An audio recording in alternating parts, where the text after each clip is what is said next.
Jangan kamu infakkan pada orang lain yang kamu tidak suka. Melihatnya aja kamu nggak suka. Dikasih orang. Yas'alunaka madza yunfikun. Mereka bertanya pada Muhammad SAW.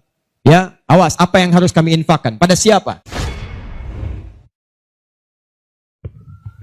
Infak. Masih ingat teman-teman? Kalau yang standar tadi, berapa pahalanya? 10. Infak paling minimal 700. Infak paling minimal 700. Allahu Akbar. Dalilnya Quran surah kedua ayat 261. Paling kiri sebelah atas. Tadi saya bacakan. Mathalul ladzina yunfiquna amwalahum fi sabilillah kamathali habbatin ambatat sab'a sanabil fi kulli sumbulatin mi'atu habba. Wallahu yudha'ifu liman yasha' wallahu wasi'un 'alim. Perumpamaan orang infak di jalan Allah. Infak itu, ini yang perlu saya luruskan. Tidak harus menggunakan uang. Infak itu pemberian bersifat materi. Makanan itu infak. Pakaian itu infak, buah-buahan itu infak. Silahkan berbagi, walaupun nggak ada uang, bisa kita gunakan dengan yang lain. Cek, kalau antum main ke Eropa, ada rezeki main misalnya, main ke Auckland, ke New Zealand. Ya, di situ ada donation itu bukan cuma dengan uang, food. Kadang mereka kasih dengan makanan. Ada yang nyimpen ciki, kotaknya di situ. Di kotak infak itu, kotak dalamnya ada ciki, ada beras, ada macam-macam. Sampingnya ada yang uang. Cuman mesti dilihat dulu bagaimana bentuk kotaknya. Ya, kalau kotaknya belahan kecil, itu pasti uang. Bukan beras. Oh ini beras nih. Dibuka dulu karungnya diginikan. Tidak bukan. Silakan bebas. Ya. Dan itu nilainya tinggi. Kadang-kadang antum lupa di majelis ilmu ada snacknya. Walaupun cuma kurma dapat 2. Bagi 1 dengan teman. Air misalnya tidak harus semua oleh antum. Bagi. Begitu antum bagi langsung dituliskan 700 kali lipat paling minimal. Demi Allah saya katakan paling minimal 700 kali lipat. Lu kepada siapa ya Rasulullah saya berikan? Kepada siapa ya Allah saya infakkan? Ini yang sering keliru. Kata Allah langsung turun. Fi sabilillah. Yang utama itu 5 dulu.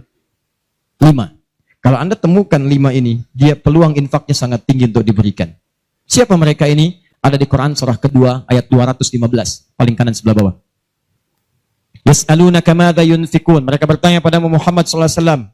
Ya, awas, apa yang harus kami infakkan? Pada siapa? Maka turun jawaban, qul ma anfaqtum min khair. Katakan kalau mau infak mesti yang paling bagus.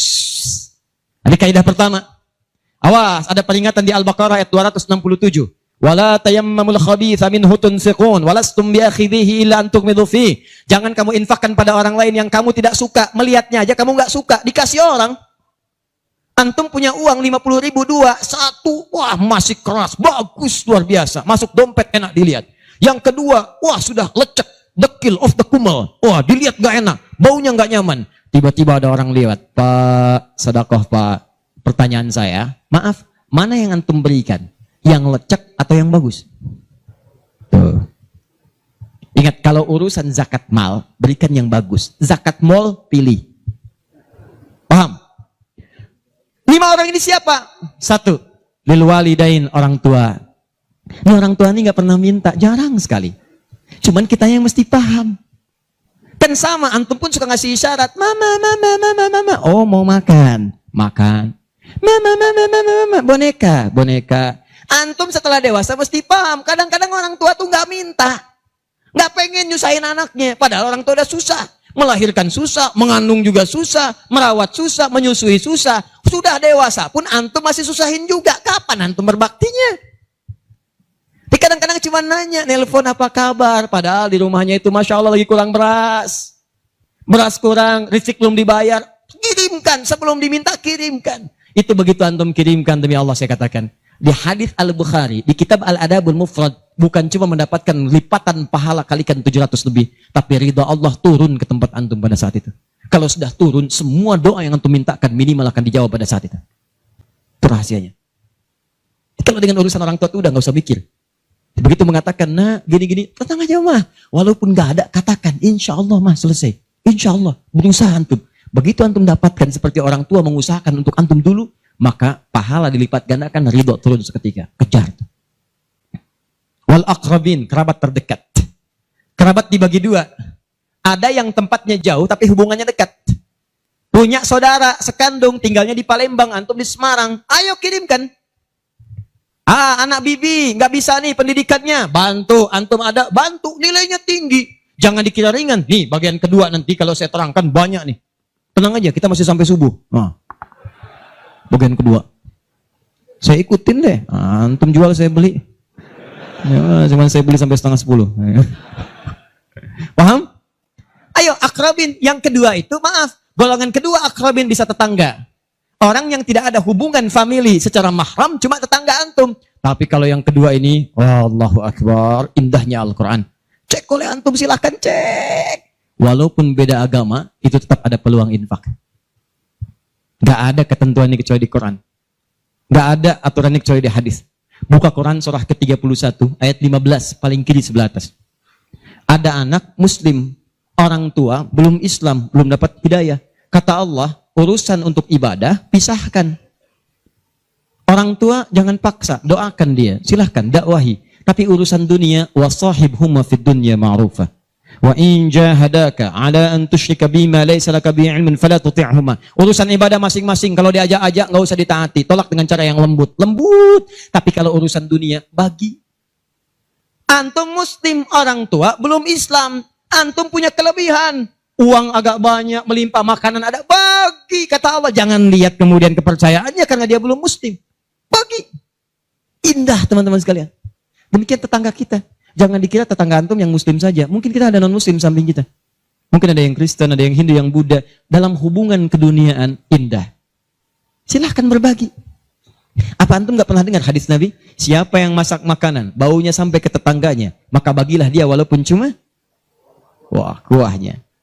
Tapi maksudnya bukan daging yang antum makan, kuahnya antum bagi. Bukan. Tidak. Maksud hadis itu, walaupun cuma masak kuah, bagi juga supaya dia tidak negatif thinking, tidak salah paham. Antum gak ada ayam, adanya singkong, cuman dimasak bumbu opor. Bumbunya opor, tapi dagingnya singkong. Dimasak gak antum bagi, tetangga bilang, oh masak opor enak nih, padahal singkong. Dibagi walaupun cuma kuahnya. Tapi pertanyaan saya, apakah hadis itu mengatakan kalau tetangga Anda muslim saja? Tidak. Never. Walaupun dia non-muslim, masak. Bagikan sebelum dia menghirup baunya, ketuk pintunya. Begitu diketuk dia keluar. Ada apa Pak? Ini ada makanan, walaupun sedikit, mudah-mudahan bisa bermanfaat. Bapak baik sekali, terima kasih. Bukan baik, Allah yang memerintahkan saya untuk berbagi. Dan saat itulah kalimat Allah mengalir di hati yang paling bening, menghunjam ke jiwanya. Masuk jadi hidayah. Masya Allah, besok-besok dia ketuk pintu kan, Assalamualaikum, udah berita Assalamualaikum tuh. Sebelumnya tidak. Begitu dibuka sambil mengembalikan yang kemarin, ya panci yang kemarin dikembalikan. Pak, ini apakah Allah sudah memerintahkan berbagi lagi hari ini? Oh, lumayan. Nggak ada aturan kalau bukan non muslim jangan bagi. Nggak ada, indah dalam Islam itu. Jadi walaupun Anda kasih ke yang non muslim, pahala dituliskan. Jadi jangan pilih-pilih kalau urusan dunia. Anda masak, di samping Islam, sampingnya lagi Kristen, sampingnya lagi kemudian Muslim, non Muslim. Bagi yang muslimnya, yang non muslim tidak. Begitu dia ngelihat kelewatan dipanggil Anda, Pak, kayaknya enak makanannya ya. Memang enak Bu, cuman sayang ibu kafir. Oh, nggak begitu, nggak ada. Jadi bagi teman-teman, silahkan. Dan pahalanya ada, indah. Cuman di kita tuh, coba lihat aturan antum bang aja deh, kita fikirnya kumpulin lagi. Bab tumbuhan, sekarang kan lagi musim rambutan ya. Rambutan. Tuh, antum di pekarangan ada rambutan, tumbuh. Pohon rambutan, pekarangan antum. Cuman sayang buahnya ke tetangga antum. Terus ke sini. Maka dalam kaidah fikih disebutkan hakun mushtarak. Ini hak bersama antara antum dengan tetangga. Kenapa? Karena antum keluar rumah kelihatan cuman pohonnya, dia keluar rumah kelihatan buahnya. Dan yang paling menarik, dia udah lihat buah, daunnya jatuh ke bawah. Dan kadang buah jatuh ke sini, membuat dia kesulitan. Awas, jangan sampai dia cuma ketiban sampahnya saja, antum kedapatan buahnya. Naik ke pohon rambutan, nggak boleh. Apa yang harus antum lakukan? Datangi dia, ketuk rumahnya. Sampaikan, Pak, maaf saya cuma mau ngasih tahu, itu ada pohon rambutan. Iya, saya juga tahu, punya bapak kan? Bukan, itu memang pohon saya, cuma buahnya merambat ke tempat bapak. Terus, itu hak kita bersama. Bapak nggak usah minta, begitu inginkan ambil aja, silahkan dapatkan. Aturan dari mana itu? Ini Rasul saya yang mengajari, Nabi Muhammad SAW. Bapak keluar, lihat buahnya, saya keluar cuma lihat pohonnya. Kalau bapak pengen ambil aja. Wah hebatnya Islam, terima kasih Pak. Insya Allah, udah Insya Allah tuh. Ya. Nanti saya ambil, udah pergi tuh. Ambilin, dan kita senang lihat ya, begitu diambil pahala, pahala, pahala, pahala, pahala. Setiap satu buah 700 pahala. Setiap satu buah 700, 700, 700, 700. Masya Allah, luar biasa. Dan dia kan gak paham fikih, belum masuk Islam. Besoknya ayam antum main ke tempat dia, ayam. Dia kira hukum ayam sama dengan rambutan. Nabinya umat Islam baik banget, kemarin ngirim rambutan, sekarang ayam.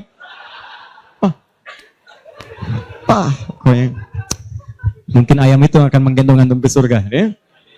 Infak tuh. Nah, pertanyaan saya, antum punya agenda berapa untuk infak tuh? Coba lihat, kadang-kadang kan ada anak yatim samping. Gak usah terpikir banyak uang, pakaian. Buka ya, buka tuh pakaian antum. Masuk ke kamar, buka. Begitu dibuka, berapa banyak koleksi pakaian antum? Coba cuma pesen ya, cuma pesan satu aja. Mohon maaf ya, maaf sekali. Jangan sampai ada pakaian, walaupun sehelai itu, yang belum pernah dipakai ibadah. Usahakan setiap yang kita gunakan jadi saksi di akhirat bahwa dia pernah dipakai ibadah. Karena semua akan bicara. Tuh lihat kaos, bagian dalam, celana, bagian luar, semua, cek lagi semua. Dan kalau sudah itu antum pakai, ada yang lain gak kepake, bukan gak kepake. Boleh jadi, itu dititipkan oleh Allah kepada antum untuk menjadi pahala antum dengan itu.